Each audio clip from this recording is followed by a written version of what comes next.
Hi friends, Bhagavad Gita గురించి తెలియని భారతీయులు ఉండరంటే అతిశయోక్తి కాదు.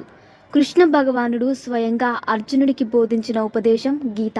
దీంతో పాటు అష్టవక్ర గీత కూడా వేదాంత పరంగా చాలా కీలకమైంది. అయితే దీని గురించి అతి తక్కువ మందికి తెలుసు.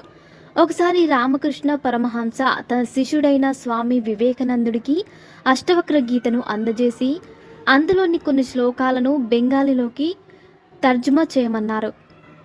దీనివల్ల అద్వైత సిద్ధాంతం గురించి నరేంద్రుడికి తెలుస్తుందని రామకృష్ణుడి భావన.